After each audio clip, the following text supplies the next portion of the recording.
Welcome back, investors, to Ticker Time News. I'm Adam, and today's trade was negative right from the start with a big gap down after we had a nice big rally of 15% plus gains since October the 13th. But we have reached a critical level that could shape the next week, two, or the remainder of the year.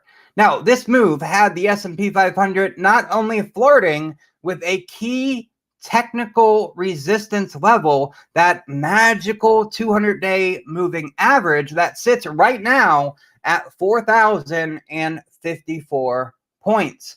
Now, today, when it dropped, finally, when it closed at 39.63. Now, something important to note, the weekly expected move. This has a 68% win rate. That's important, and that's a pretty good win rate. Now, that win rate, the lower end of the weekly expected move, 39.54. So we are 9 points off the lower end of the weekly expected move. So what's that mean? Does that mean that all the negative potential of this week is already priced into the market, meaning all the data that is going to get dropped this week, has all the negativity of that data potentially been priced into the market already, meaning that if the data is negative, we'll just move sideways and not go lower. And if the data is positive, we could rally. That's a potential that we have to be prepared for. Now, the other potential is that we get a 2 sigma move on negative data from this week. And we've got a ton of Fed speak this week, including the top man himself, Jerome Powell. Now, if the market has already priced in all the potential negativity and we're on that lower end of the weekly expected move, where's the upper end at? It's at 4,097. So that's how high we could go by the close of business on Friday. And right now, we are 9 points off where the low end is by the end of Friday. So we're sitting on that. Now, if we do have a 2 sigma move, which is not out of the framework, that could happen, that would take us down to right around 3,900. And if we look on the chart here, the 50% retracement level from the big sell-off from mid-August to mid-October is sitting at 3,910. That's a very sticky number, right? Between 3,900 and 3,910. If we do have a 2 sigma move down this week, we've already basically gone 1 sigma. The other sigma would take us down to about 3,900, okay? So keep those levels written down and in focus for this week. Now, with this 200-day moving average above at 4,054, we do have a downsloping trend line that has stopped every major rally in 2022, and it sits just above that all-important moving average. It's the downsloping red trend line. Let me get my highlighter out here, right here, okay? This is that downsloping trend line, and this is the downsloping 200-day moving average, okay? Both of them are within this week's expected move for the S&P 500, specifically ticker SPX, okay? So everything is right here together. That is why this week is so critical.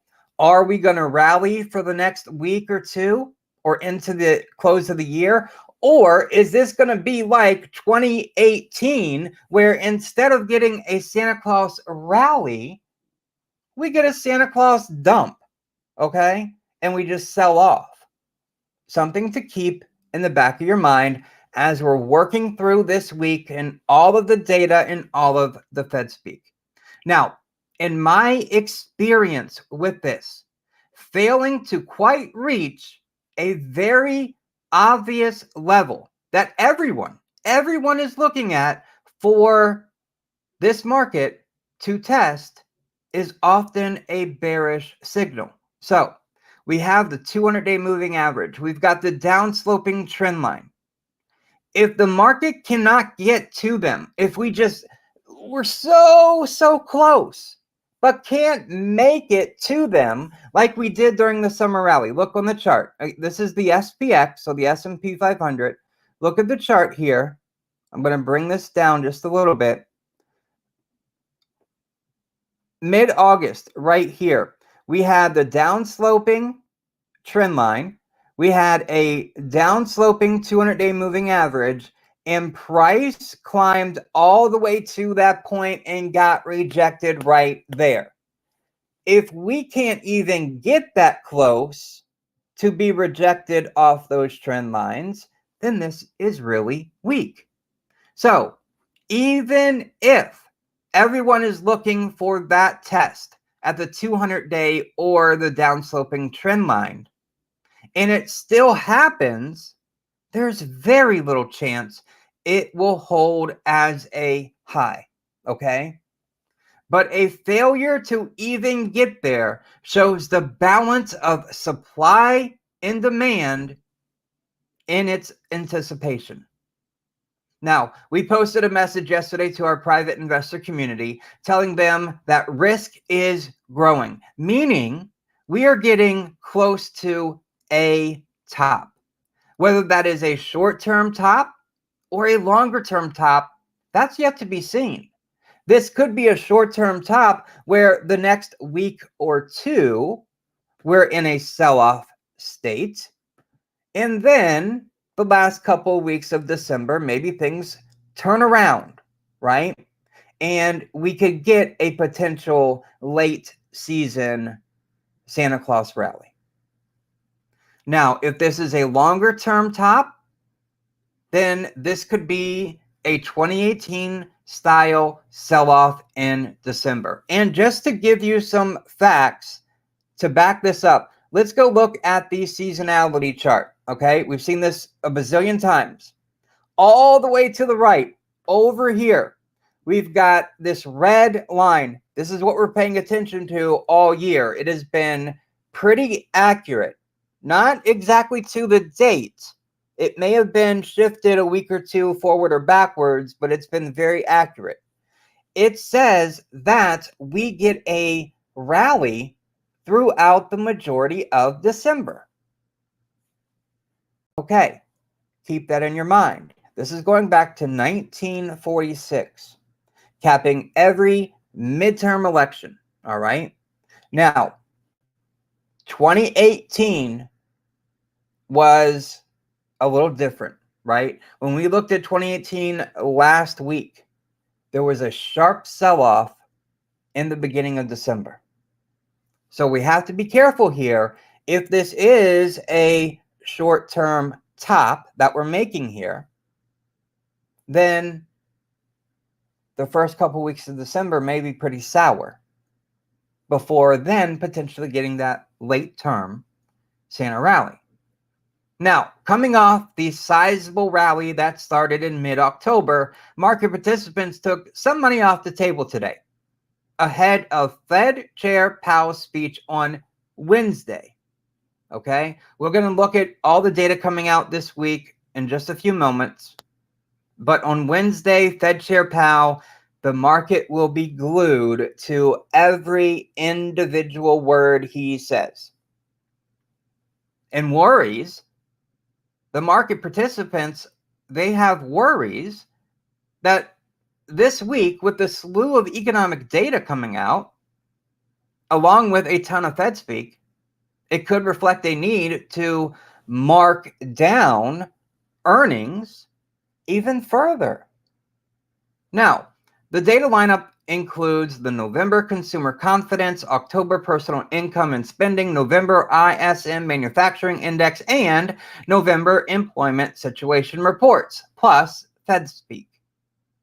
Growth concerns connected to China were also in play today following reports of social unrest over the government's zero COVID policy.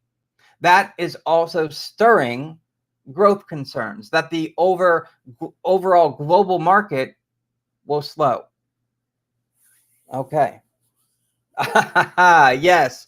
My apologies. I just saw your comment. Out of the corner of my eye, I've been seeing all of these bots posting their free chat, whatever. I typically ignore them, but your comments have gotten kind of squished up in between there, and I didn't quite catch it. So my apology. So I think this is your first one. If I'm going back and looking, I think this is it. Yeah, this now seems just like the start of a huge sell-off. That is correct. Correct, sir. The one thing I would point out, though, that if this is potentially a short-term top, the 3,900 level, there's a ton of support at that point. So maybe we sell off slowly to that 3,900 level, and then we bounce from that point to have a late season Santa rally. Okay, that's a potential. So something we have to work with is that number 3,900. It's a very, very sticky number. But yes, this could be a 2018 style December coming up. Getting used to these by now. Yeah, I don't know why they are constantly in here. It's ridiculous. Okay, so hopefully I didn't miss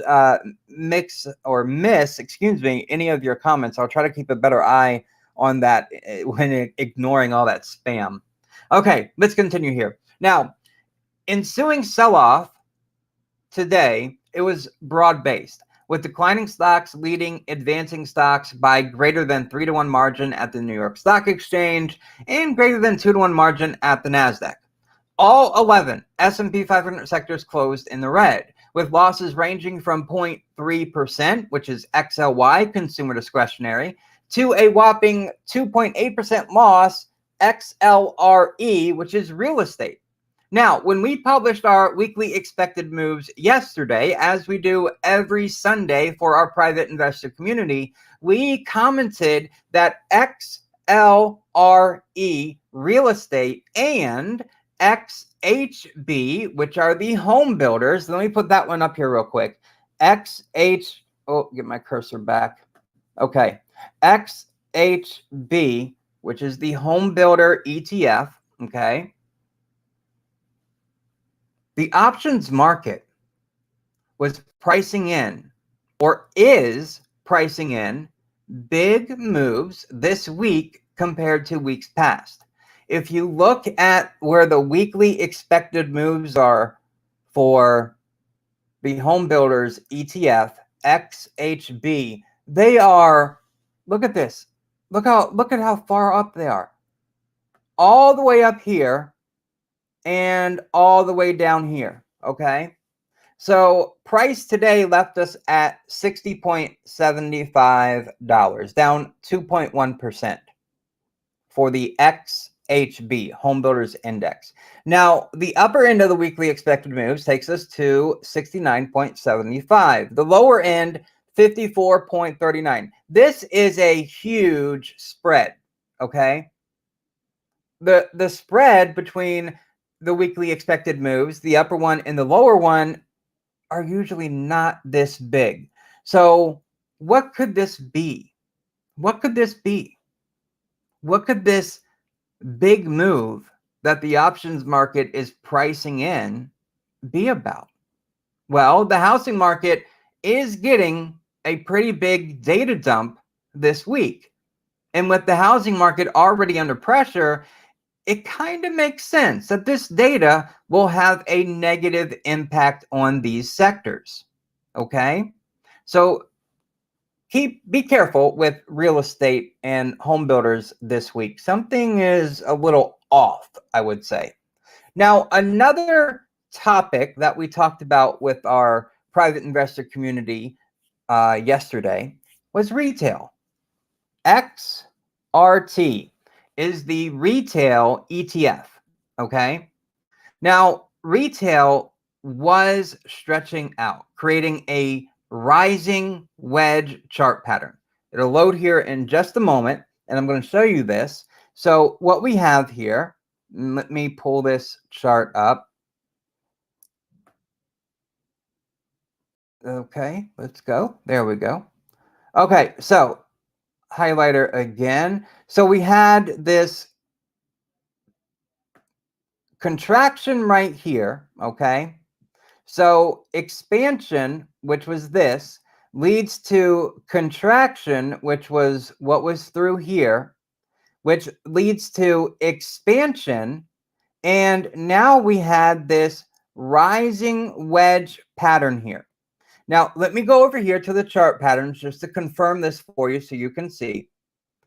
And on the rising wedge chart pattern, okay, all the way up here, all right? So you have a run up, all right? And then you are consolidating, but you're making higher lows and you're making higher highs. This is typically a reversal pattern where you go down. Once price action gets super tight, you move down. Well, that's what happened today. Not by much. It dropped 1% today. But this rising wedge here created this reversal. Now, there's something else here. XRT, which is the retail ETF ticker, it was rejected for the third time in 2 weeks off its down-sloping 200-day moving average.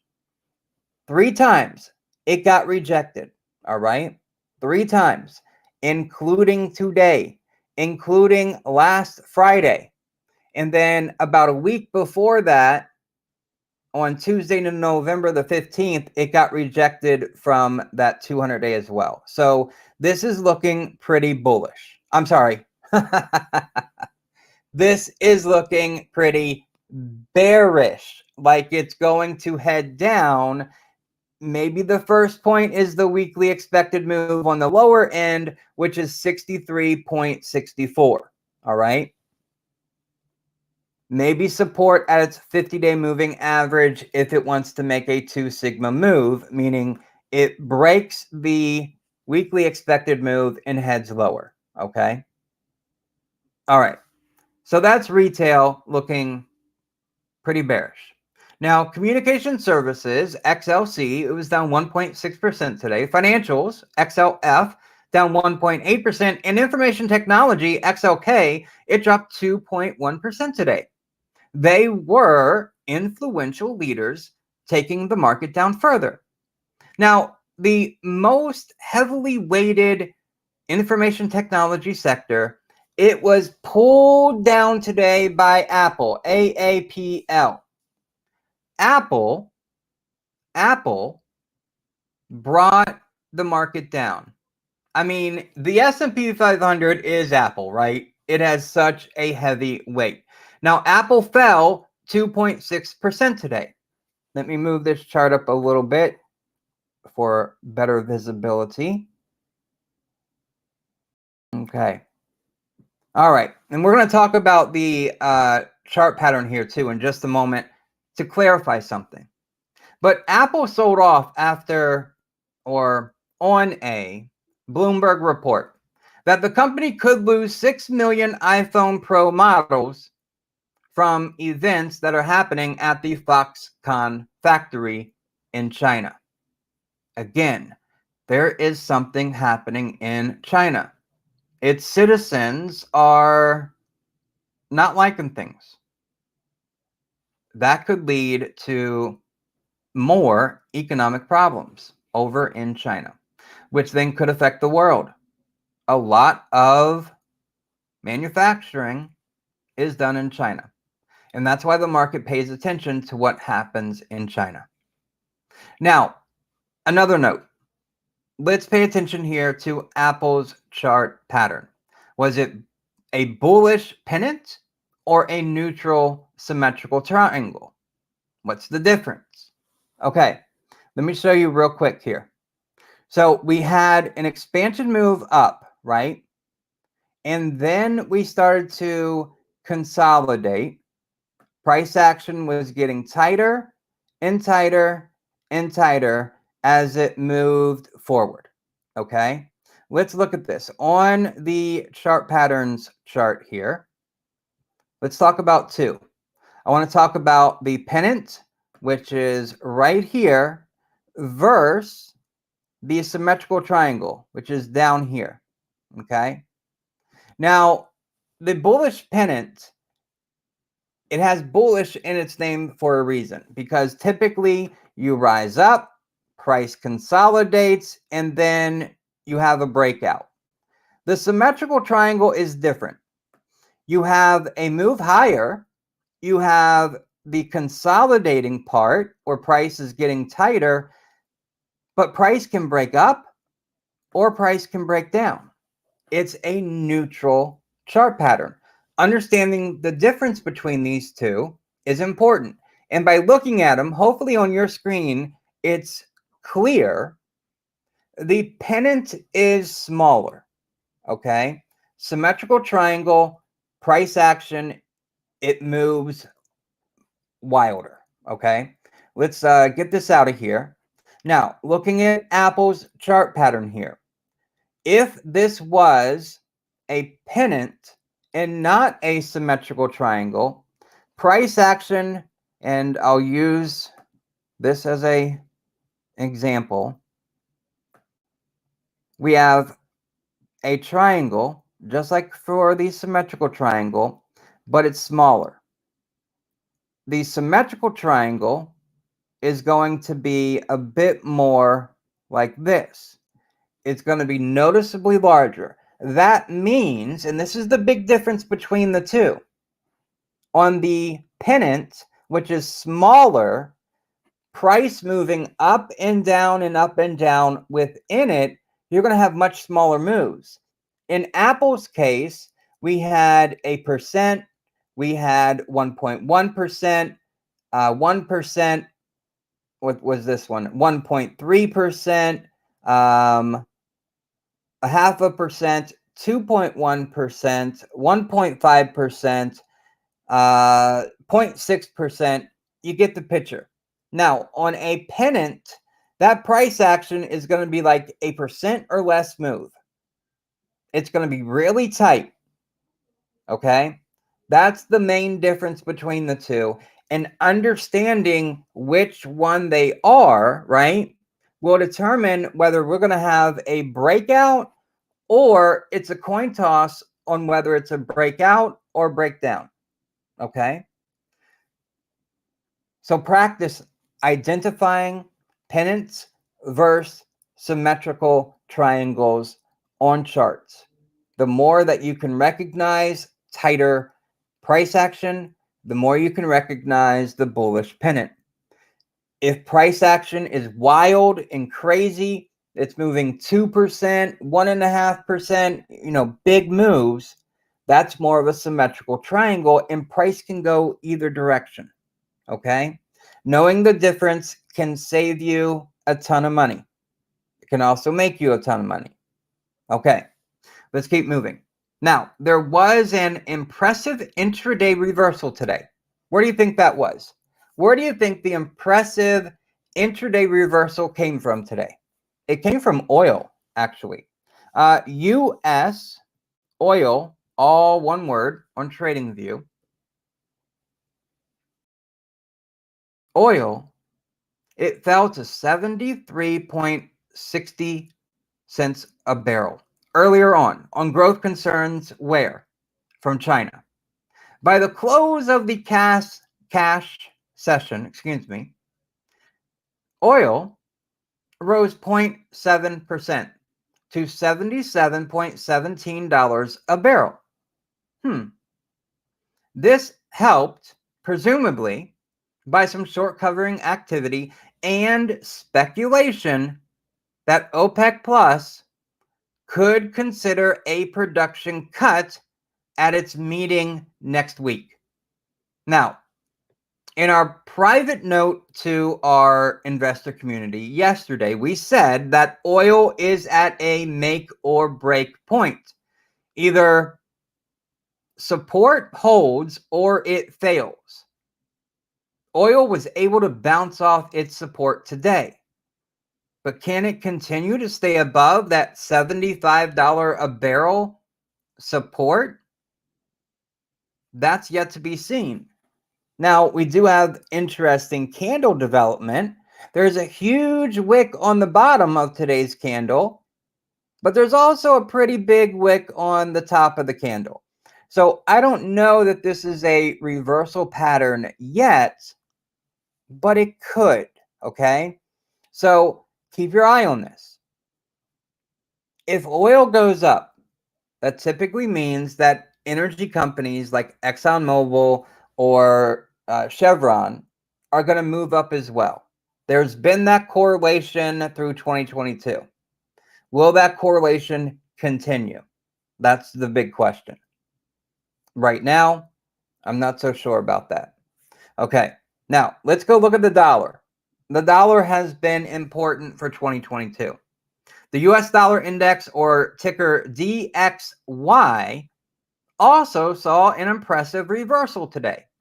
It was down to 105.36 earlier, but reached 106.69 by the close of the stock market.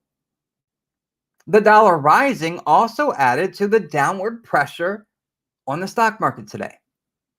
Okay? Look at this on the dollar here. It bounced, and we talked about this all last week. Will it happen? What will happen? The 200-day moving average, which is moving up. Guess what? It was tagged today, and it bounced off of it. That's important. If that 200-day average can act as support, that'll keep the dollar moving up. And then what's that going to do to equities like the SPX or the SPY? That's going to put downward pressure.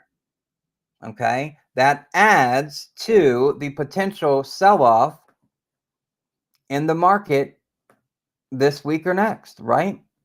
Let me raise this up a little bit because the weekly expected moves for the dollar take us up to 107.8 or down to 104.4. If we go down to 104.4, we would then be breaking below the 200-day moving average, which right now is an important support area if you think that the market is topping and going down, okay? Unless the correlation, or I should say inverse correlation, breaks.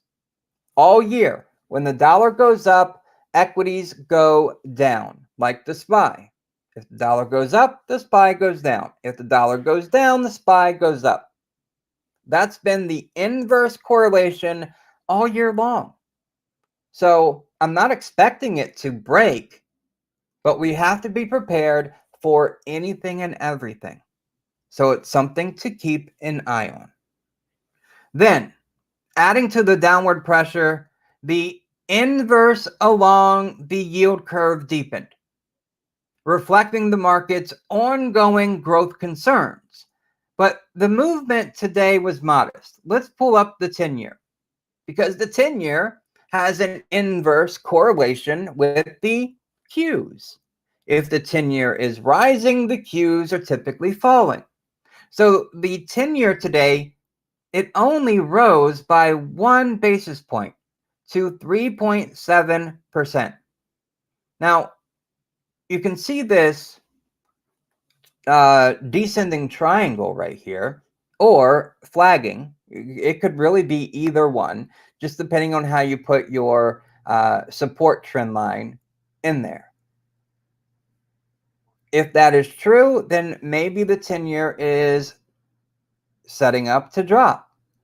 However, this could be reversed. Look at how strong the support trend line is versus the resistance trend line, okay? That's important. If that support can hold, which right now it's at about 3.65%, is about the top of that support area. It could potentially drop down to 3.57. So give that like a zone for the 10-year. Now, the inversion, the 2-year yield, it fell 2 basis points to 4.46%. This has been inverted. The 2-year and 10-year for a while now. It's nothing new. Something that is new is New York Fed President Williams, who's an FOMC voter, meaning when the Fed gets together on December 13th and 14th, when they make their vote, when they have their vote on how high they should raise interest rates, New York Fed President Williams will have a deciding vote.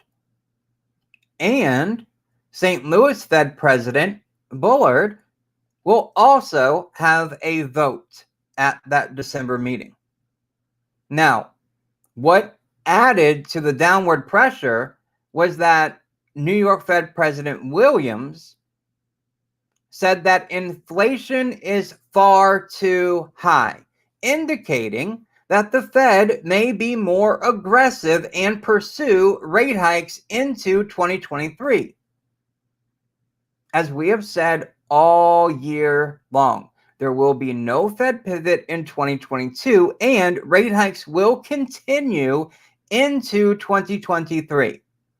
Now, it's possible that rate hikes will slow down, going from 75 to 50 basis points.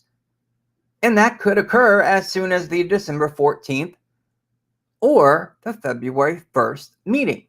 One of those two meetings, I do believe we're going to go from a 75 to a 50. I should have pulled this up sooner, but going to the CME Fed Watch tool real quick, I'm going to show you because it shifted a little bit today.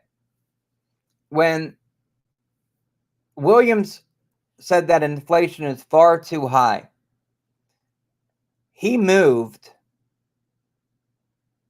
the percentages here. They moved today. If we look at the December 14th rate hike decision day, right now there is, and my goodness, it is tough to see, 66.3% probability of a 50 basis point rate hike. There is a 33.7% probability of a 75 basis point rate hike. Why am I pointing this out right now? Well, it changed ever so slightly, but it changed. On Friday, the 50 basis point rate hike probability was a 75.8%. It has now dropped to 66.3%. And the 75 basis point rate hike on Friday was a 24.2% probability, and it has now jumped up to a 33.7% probability. So the market with the Fed speak today got a little nervous that maybe instead of the Fed slowing down at their December meeting, the Fed just keeps going at the same pace it has been for the past several months, which is very steep. The rate of change is incredibly high compared to past times like in 2018 when the Fed was raising rates. So we need to keep an eye on this. Now, if we go to the February 1st meeting, let's show you what the probabilities are here. We've got a 36.6% probability of a 25 basis point. We have a 48.3% probability of a 50 basis point and a 15.1% probability of a 75 basis point rate hikes. So right now the market is saying 50 in December, 50 in February. That's what the market is thinking right now, but it is changing. With the hawkish Fed speak today, the probabilities shifted a little bit. Not a whole lot, but it did shift some. Okay? So we'll keep an eye on this as well. Now, moving on. There was no economic data of note today. Okay? And let's go ahead and pull this up here. This is You can get this free. It doesn't cost anything to see this information. Market Watch, just go to Google, search economic report or economic calendar, okay? Economic calendar, I think, is the better search term. And it'll bring you to Market Watch, okay? Now, the rest of this week is packed full, packed full. You can see here, Monday, all right, we had the Fed president, St. Louis Fed president. He gave an interview. You had the New York Fed president, Williams. He spoke at an economic club in New York. So that was Fed speak today from both of them. And they were a little bit more hawkish, okay? And that's what kind of shook the market a little bit. Now, if we look at Tuesday, market participants will receive the following data. At 9 a.m. Eastern, we get the September FHFA Housing Price Index. That's big for the housing market. But we also get another one for the housing market, which is the S&P Case-Shiller Home Price Index. The expectation is 10.7%. The prior reading was 13.1%. So a decline. Now, a contraction in the housing market has been occurring and will continue to contract for the foreseeable future. And I think this is why the options market has priced in such a wild move in the real estate sector for this week because of all the housing market data being dropped this week. Most likely, most of it will be negative. At least that's what the expectations are. Now, at 10 o'clock a.m. Eastern time for tomorrow still, we get the November Consumer Confidence Report. The expectation is 100 points. The prior reading was 102.5 points. So a decline by 2.5 points in consumer confidence. It's never good when consumer confidence drops. Now, if we look at this Wednesday, look at all the data coming out on Wednesday. Now, obviously, some of it is sector specific. Some of it has more weight than others on the market. Wednesday, for example, we have Fed Chair Powell. He's speaking right here, 1:30. Well, I didn't want to highlight all that. 1:30 p.m. Eastern. Fed Chair Powell speaks at the Brookings Institution. Everybody will be hanging on every word he says. So this could be a trap for Wednesday afternoon. Look at this. ADP employment report. Real GDP revision. It's tough for me to read this, honestly. Let me do this. Let me just squeeze in here a little bit. There we go. Real gross domestic product. Real domestic final sales, trade in goods deficit. Fed Governor Bowman speaks to small banks. Chicago PMI. Job openings, JOLTS, that's important. Quits, pending home sales. More Fed speak. And then Jerome Powell.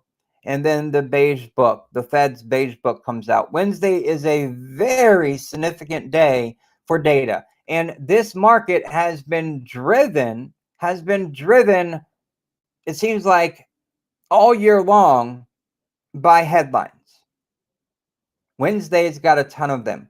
Look at Thursday, another huge amount of data comes out. Initial jobless claims, continuing jobless claims, PCE price index, core PCE price index, and this is the Fed's read on inflation. This is the most important inflation read when it comes to the Fed. That's on Thursday, okay? PCE price index year over year, of course, yep, year over year.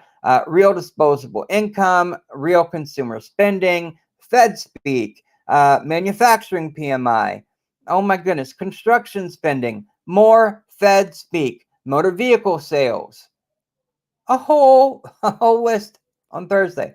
Friday, it cools off a little bit, but we've got employment data on Friday. Non-farm payroll, unemployment rate, average hourly earnings, labor force participation, Chicago, more Fed speak. Chicago Fed President Evans speaks on regulation. More Fed speak. This week is just packed full with data, okay? And important data that will move this market. Man, oh man, right? Okay, that wraps up my notes for today. Watch out for continued volatility as we go through each day's data dump with inflation, employment, Fed speak, all on deck for this week. Now, let me run through the major indices. If you have questions, put them in. We'll go over them. I'm going to run through the major indices here and talk about the weekly expected moves. So you know them, you can write the numbers down and you can have them. Obviously, all of the stuff that we share with our private investor community, click the first link in the description. If you're curious about that, a ton of actionable content for you. Okay, for the SPY, all right, the SPY, same setup as the SPX. The weekly expected moves. On the lower end, we have 394. 394 on the lower end. And that lines up with the past couple of weeks as a support area. You can see it right through here. That was a support area for the last couple of weeks. Now, just below that, at the 50% retracement level at 390, we've got some anchored VWAPs coming in at 390. 390 is a very important. It's been support before. It's been resistance before. It's been resistance. It's been support. It is a very stick. 390 on the SPY, just like 3,900 on the SPX, are very sticky points. All right. The weekly expected moves for both the SPX and the SPY don't go down that low. But if we have a 2 sigma move, meaning we move twice as much as what the options market is expecting, that's where we could go. All right, let's go look at the Qs here. And while that loads, I got to take a little sip. Excuse me for that. You are absolutely correct. Sorry, I missed that. These data days are just too much. You're not kidding. Okay, for the Qs, the weekly expected move. On the upper end, it's 294. On the lower end, it is 279. Now, the 279, it matches up with anchored VWAPs coming up and tagging the lower expected move. The 50-day moving average is just underneath at, what is this? 276 is the 50-day moving average. So if we happen to break below the weekly expected move at 290, at 279, watch for 276 as support. The upper end, 294. I don't know. Are we going to rally this week with all the data coming out, with all the Fed speak this week? I think it's highly unlikely. Okay. But the upper end of the weekly expected move, it lines up almost penny for penny with the 50% retracement level. Okay.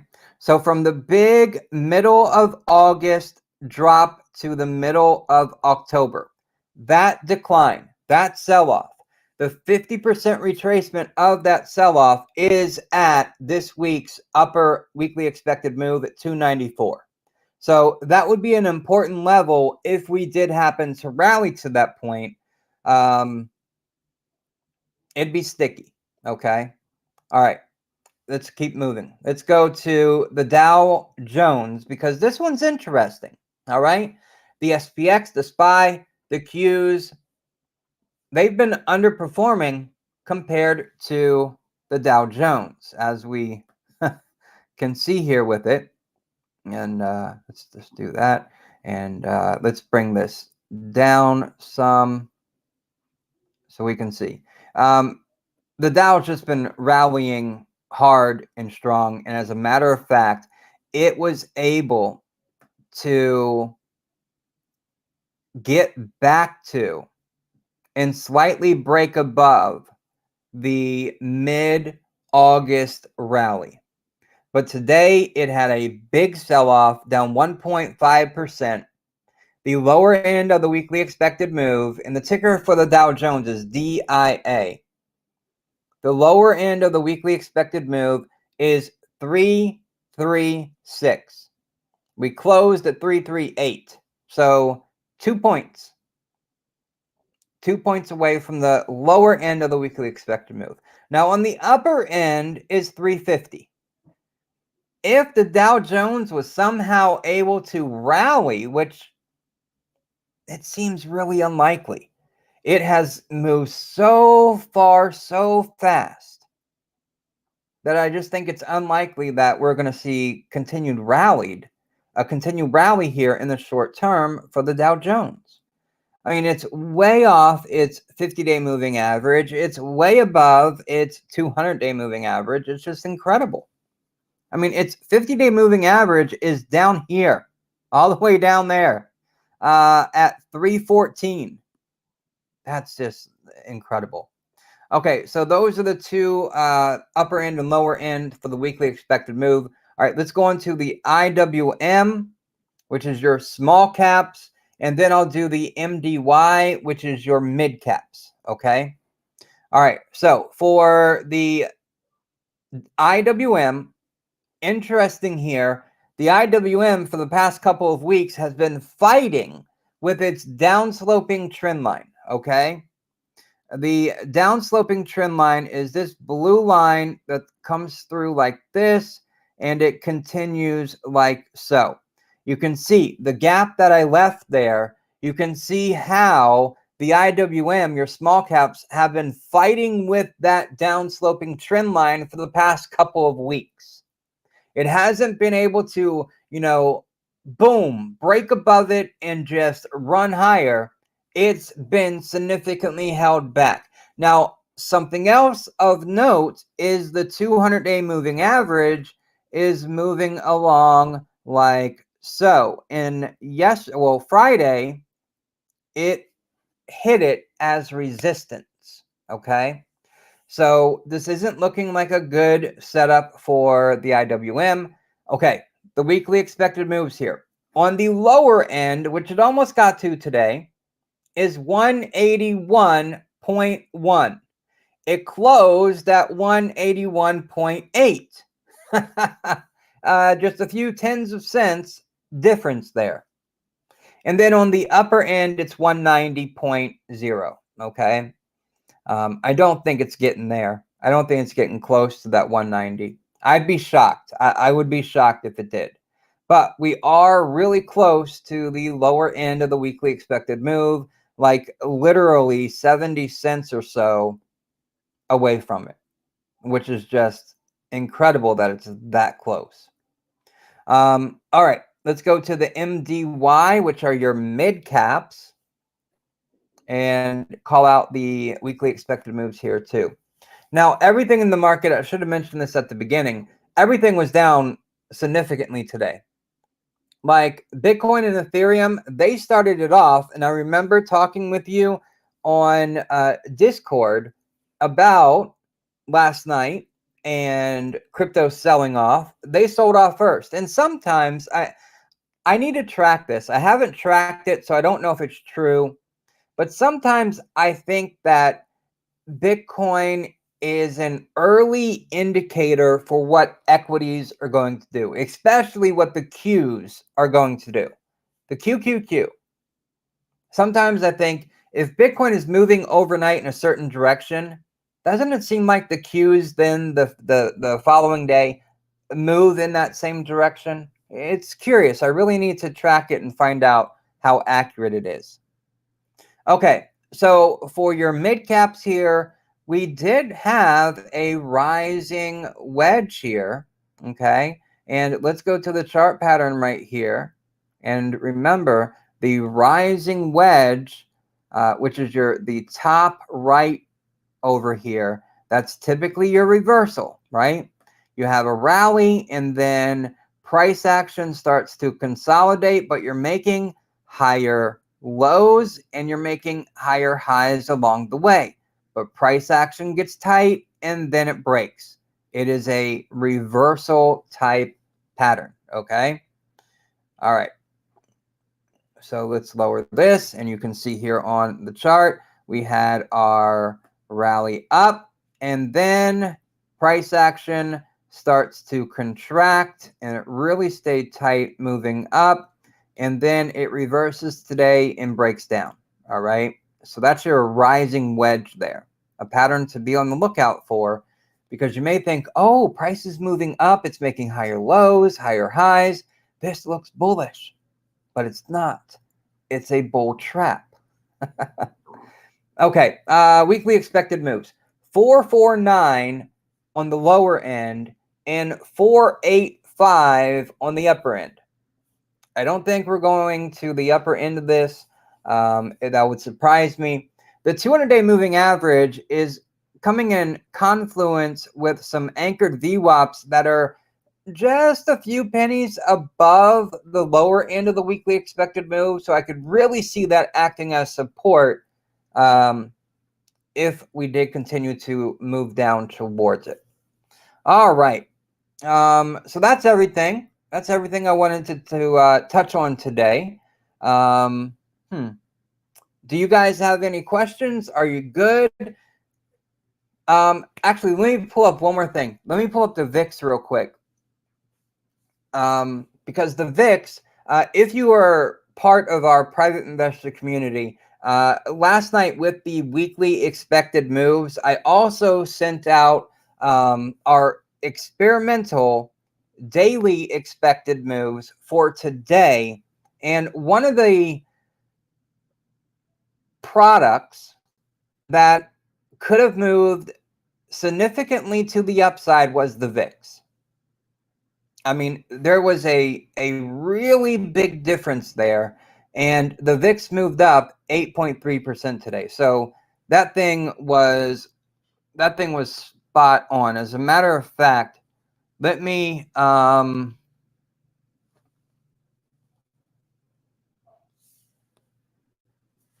pull this up here. I want to look here real quick at the daily expected move, and I want to tell you what it was here for the VIX. All right, so for November the 28th, the VIX is close to the bottom. We had a 27% probability of upside movement compared to a negative 6% downside movement, okay? This is used for risk management. So you know what products have the potential for moving higher that are, like oversold, or those that have the potential for moving lower that are overbought. And the VIX having the potential upside 27% to the potential downside of negative 6%, that was leaning heavily in the favor that the VIX was going to pop. And it did, okay? As a matter of fact, let's see here.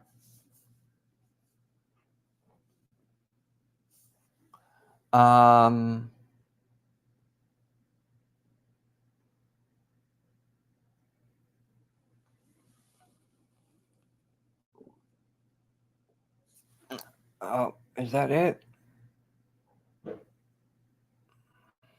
Yep, that's it. Just to show you right quick. Let's see where to go. Yep, right there. Okay. Just to show you, so you can see, this is what I sent out to our community here.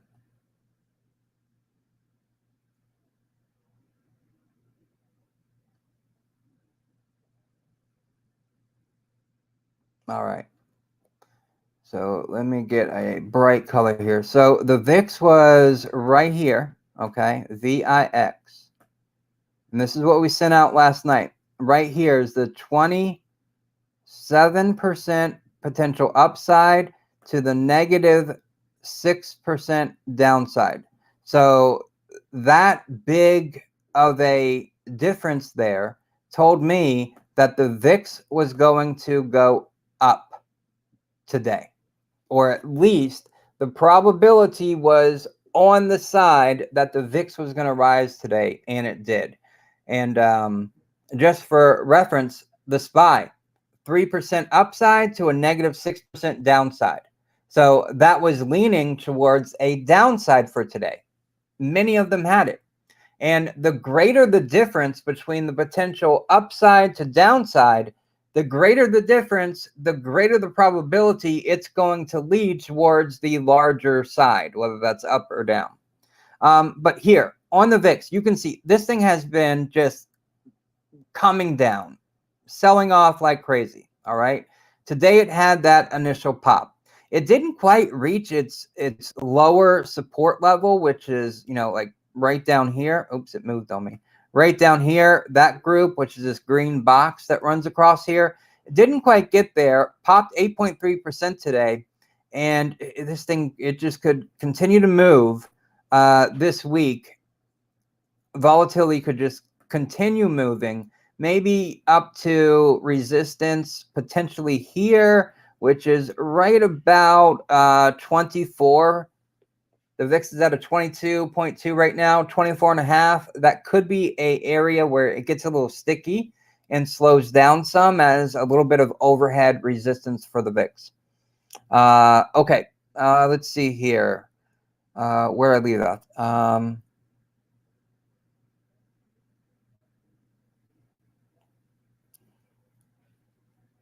Okay, the VIX.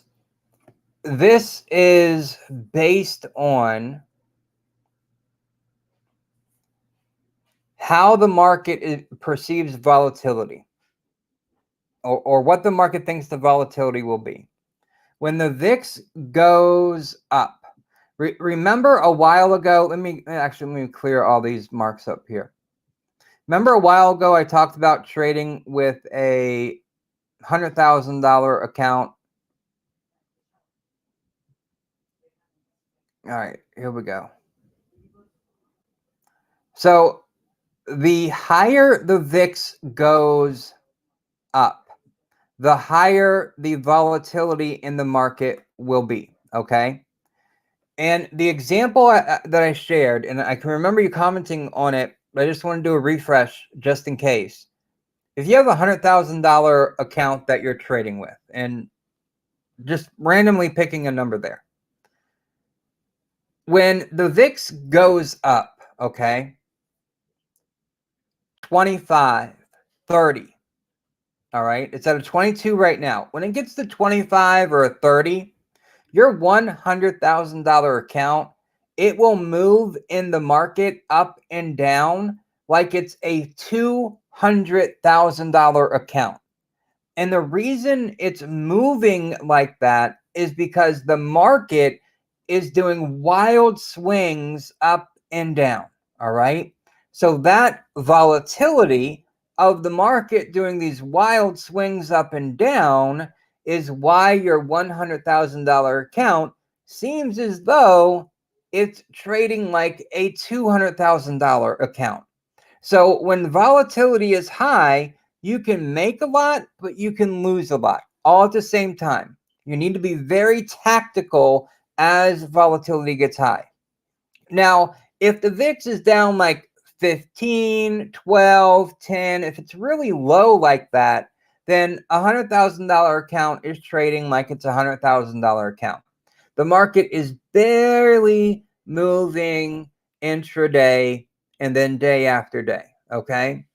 It's like when you're in a bull market that is moving steadily up and to the right on the chart, right? It barely moves every day, and within it, it barely moves intraday, okay? Low volatility, lower the number on the VIX, the smaller the swings in the market will be. A higher number on the VIX, the higher the VIX goes, the wilder the swings will be up and down in the market, okay? I hope that provides a little more clarity on that, on the VIX, okay? It's just a read on volatility, and just to help you know whether we're in a market environment where we're going to have wild swings, like we could get the 2 sigma moves, or if we're in a lower volatility market where things are much calmer.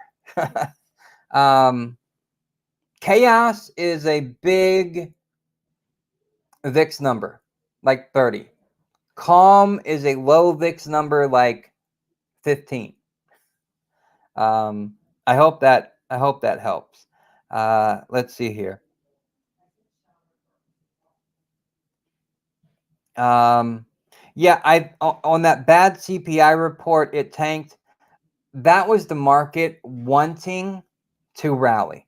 Okay, the market, it just desperately wanted to. It hit that low on the intraday, and it just bounced from there. And I do believe that was a new intraday low for 2022. Like, it's the lowest price had gotten in 2022, if I'm remembering the same CPI print that you're talking about. Okay. So I think I got all of your questions. If you have any other, I'll give you a moment here to plug them in. If you're good, we're good. Be careful with tomorrow. Be careful all week. It's just going to be a crazy market, okay? And speaking of Bitcoin and being a precursor, it's trading about the flat line right now. So maybe that's positive for tomorrow. But then again, when the data comes out, we'll see. We'll see. Okay. So I guess we'll wrap it up here for tonight. I guess everyone's good. Just keeping an eye there to make sure. So do me a favor, please. Click that like button. Share this video with a friend. They help out the channel greatly, more than you can imagine. And if you like the perspective and you want more, I see your comment. I won't go right now, but I want to say this real quick. If you like this perspective and you want more of it, consider joining our private investor community. Click the first link in the description. A lot of actionable benefits that you can use within there. Okay. Do you think, all right, the FTX problem. The FTX problem did spill over into the market today. And I do believe that was part, not a big part, but I think it was a part in people taking their profits today. Okay. We had a gap down at the open. And when we gapped down this morning, let me open this up a little bit more here. But when we gap down this morning, we gapped right down to last Wednesday's high. There's a red line right here, and it captures last Tuesday's high, excuse me, And Wednesday's open. It opened up right on that line, gapping down from Friday. So I think once that occurred, people realized how close we were to the 200-day and the downsloping trend line there. I do believe people said, okay, crypto's gone down significantly. We've had a nice 15% or so rally. Let's go ahead and take some profit off the table. All right. I think that was part of it. All right. I do think the FTX problem is going to take a while to get sorted out. And I do believe the FTX problem will spill over into the market as big headlines come out about FTX. And I do believe, because this market has been so driven on headlines, that a negative headline like BlockFi going bankrupt or, filing for bankruptcy, it's a big deal. And there will be more big headlines as an investigation gets underway into FTX, that the market, since it's so headline driven, it will affect the market. That's at least what I think. I do think it will affect the market. I think it affected it a little bit today. And the more headlines that come out about FTX as things are uncovered and discovered, it'll cause the market to react as well. Obviously, the crypto market will react more extremely than the equity market will. But I do think any big headlines will definitely cause a risk-off move. All right, let's see here. Yeah, seems like risk-off today. Yeah, definitely. Profit-taking, risk-off. If I go over right-hand side of the screen, I'll put the 11 S&P 500 sectors up. Go down to sectors. There. So if we're looking here, the big ones, 2.8% drop for real estate. Yeah, the options market, it called that. The options market knew that something fishy was going to happen over there. And if we're looking, we've got energy down 2.7.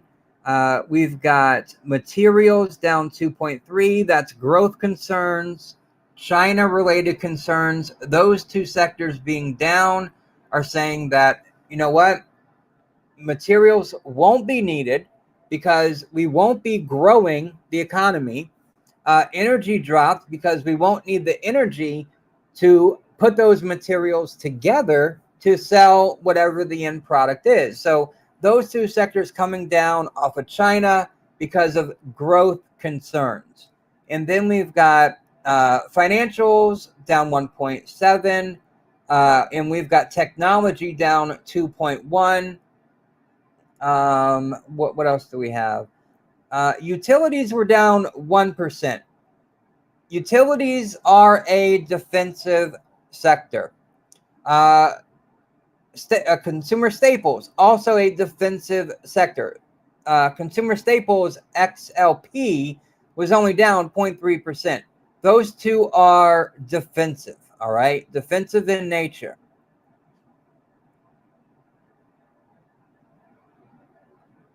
All right, so I think that's what I wanted to mention there about the sectors there. Okay.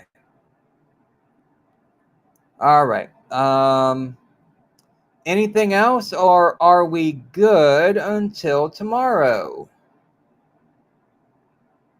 And I'll be back tomorrow after the market's closed to go over what happened, why it happened, and what to expect moving forward. Again, a ton of data coming out tomorrow.